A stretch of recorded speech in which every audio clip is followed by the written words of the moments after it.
Olá, vivedor! Seja bem-vindo ao Sobreviver Lab Imersão, um podcast de divulgação científica na área da psicologia para você viver melhor. Eu sou o Anderson, psicólogo e doutor em ciências. E eu sou a Marília, psicóloga e doutora em ciências. Vamos entender por que falar sobre morte é difícil. Será mesmo que nós negamos a morte? A morte não é um tema fácil. Tem pessoas, inclusive, que nem gostam de pronunciar a palavra morte, com medo de atrair coisas ruins. A vida é bastante dinâmica e muitas vezes nós nem pensamos na morte ou ainda nos afastamos de propósito, querendo acreditar que as pessoas são imortais. O fato é que nós, seres humanos, nascemos, crescemos, amadurecemos, envelhecemos e morremos. A morte é um processo natural do ser biológico que somos. Porém, muitas pessoas têm dificuldade de falar abertamente sobre a morte e simplesmente se recusam. A recusa em falar sobre a morte pode dificultar os processos de luto, que é um período de adaptação frente à morte de um ente querido. Ao se recusar a falar sobre morte, muitas pessoas apresentam atitudes de negação. A morte nunca acontecerá comigo e com as pessoas que eu amo. Mas a morte não é somente um processo natural e biológico. A mortalidade possui muitas influências que estão interligadas, como os aspectos sociais, históricos, psicológicos, culturais e religiosos. Atualmente, vivemos o que chamamos a revolução da mortalidade, que apesar do nome complexo, é bem fácil de entender. Hoje, nós vivemos mais anos do que os nossos ancestrais. A morte passa a ocorrer para pessoas mais velhas ou pessoas que apresentam doenças graves.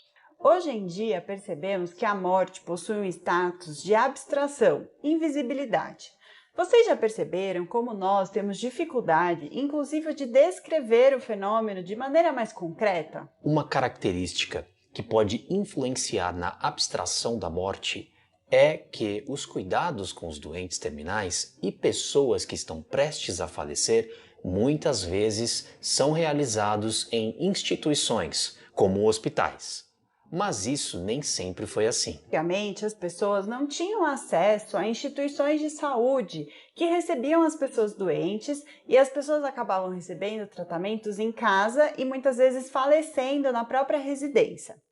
A família presenciava os momentos finais e até mesmo a morte do ente querido. Morrer em casa provavelmente ainda é uma realidade em alguns lugares do nosso país, especialmente aqueles mais distantes dos centros urbanos. Mas em cidades que possuem acesso maior aos serviços de saúde, as pessoas costumam morrer no hospital e os familiares acompanham de maneira mais distante esse processo.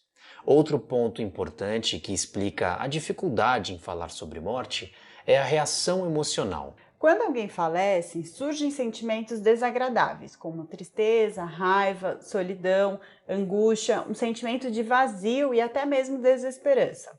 Sentimentos negativos são reações emocionais diante de experiências negativas, e isso é natural, porque a vida não é só feita de coisas positivas. E diante de experiências negativas, é bastante adaptado psicologicamente reagir com sentimentos desagradáveis. Isso é um sinal de inteligência emocional, inclusive. Afinal, não é possível imaginar em condições normais uma pessoa que fique feliz ou alegre diante do falecimento de outra pessoa. O fato é que ninguém quer ficar entrando em contato com sentimentos desagradáveis. E como a morte evoca esses sentimentos, muitos simplesmente se esquivam do tema.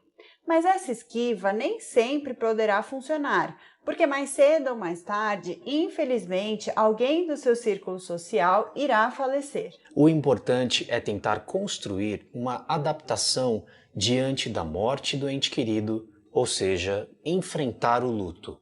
Sentimentos negativos diante do falecimento de alguém que você gosta são inevitáveis e com o tempo tendem a diminuir. Falar sobre morte pode sim produzir sentimentos negativos, mas pode também produzir reflexões sobre o quanto precisamos viver melhor e aproveitar a vida ao lado das pessoas que são importantes para nós, porque ninguém é imortal. Para as crianças, a compreensão da morte varia conforme a idade. Muitas crianças acreditam que morrer é reversível. Afinal, quando o bonequinho do joguinho do videogame morre, ele ganha uma nova vida, e vida que segue. Crianças entre 5 e 9 anos já começam a entender que as pessoas quando morrem não voltam, ou seja, elas entendem que a morte não é reversível. Mas crianças entre 5 e 9 anos entendem a morte como algo distante, sem relação com elas mesmas. Ou ainda elas entendem que facilmente escaparão da morte, assim como seus entes queridos. Crianças a partir de 9 ou 10 anos conseguem ver a morte como mais concreta, e é aí que as dúvidas podem aparecer com mais frequência. Diante de dúvidas, falar sobre a morte com as crianças é importante para os processos de amadurecimento delas e compreensão do mundo. Muitas famílias apresentam dúvidas sobre como abordar esse tema tão delicado e que é carregado de sentimentos desagradáveis com crianças. Por isso, nós separamos 5 maneiras sobre como as famílias podem conversar sobre morte com crianças. Vamos à dica número 1. Explique a morte de maneira sincera e concreta. Muitas pessoas, quando vão comunicar a morte de alguém, usam expressões como, por exemplo, o vovô foi embora, dormiu, nunca mais acordou, saiu de casa e não voltou mais, foi para um lugar melhor. Metáforas não explicam exatamente o que aconteceu.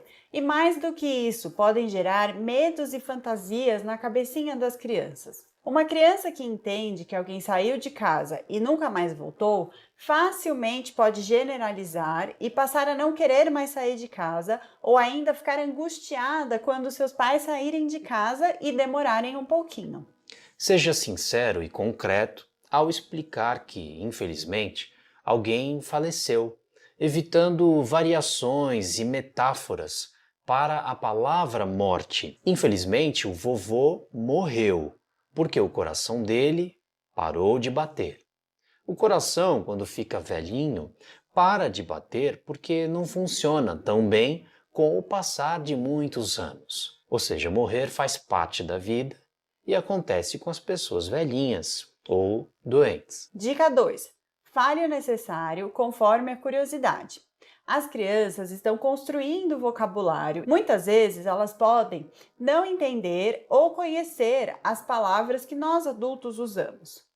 Explicações muito sofisticadas ou complexas sobre como a pessoa morreu podem gerar lacunas de compreensão e as crianças podem se confundir. Tente explicar as curiosidades e dúvidas de maneira apropriada para a idade e a capacidade de compreensão das crianças. Se as crianças perguntarem se estrelas no céu são pessoas que morreram, os adultos precisam dizer que não, para não confundir com conteúdos de aulas de ciências ou de física, por exemplo. Dica 3. Combine com os adultos da família a história sobre a morte do ente querido. Todos os adultos da família devem ser mobilizados para a construção de um discurso único sobre como e por que aquela pessoa querida faleceu. A criança precisa perceber que há coerência nas histórias para se sentir mais segura e enfrentar esse momento da melhor maneira possível. Pode ser bastante ruim se a pessoa A contar que o vovô faleceu do coração e a pessoa B contar que o vovô faleceu porque dormiu para sempre. A criança facilmente irá perceber que alguém está mentindo, e isso pode gerar mais fantasias e dificuldades. A mobilização da família vai gerar na criança a percepção de que, apesar da perda, há outros adultos com quem ela pode contar. O que nós psicólogos chamamos de suporte familiar e sensação de pertencimento. A dica número 4 é: não esconda o choro. Aqui um cuidado é muito importante. A morte é um fenômeno natural da vida em que reagimos emocionalmente com sentimentos ruins e desagradáveis, como tristeza, raiva e às vezes medo. E quando alguém que é um ente querido morre, nós passamos pelo processo de adaptação a essa perda, chamado luto. Não é vergonhoso chorar e demonstrar seus sentimentos negativos para a criança nos momentos difíceis que podem vir num processo de luto. Não esconda o seu próprio luto. Chore diante da criança e com ela, mas explique o porquê. Isso é bastante importante, pois é um jeito de ensinar as crianças a se conectar e expressar as emoções, sentimentos e comportamentos. Você não precisa trocar de assunto, segurar as lágrimas ou fingir que está tudo bem. Viva o luto e enfrente as emoções do luto com a ajuda da sua criança. Dica 5. Lembre-se das coisas boas que você viveu com um ente querido que faleceu. Falar sobre as memórias positivas do falecido é um bom jeito para tentar diminuir a intensidade dos sentimentos desagradáveis associados com a morte. Pode ser um jeito de diminuir a tristeza e aumentar a saudade. Memórias positivas nos remetem a sentimentos positivos e talvez seja melhor ficar com as lembranças positivas das experiências agradáveis com um ente querido que faleceu. Viver o luto diante da perda de pessoas queridas é um momento delicado que pede uma adaptação e um jeito mais natural de olhar para a morte. Viver melhor também é saber se adaptar às situações de perda. Vivedor, muito obrigada pela companhia. Se esse conteúdo foi inspirador e você conseguiu aprender, compartilhe com outros vivedores e junte-se a nós para viver melhor um pouco por dia, todos os dias. Até a próxima, porque o conhecimento é infinito.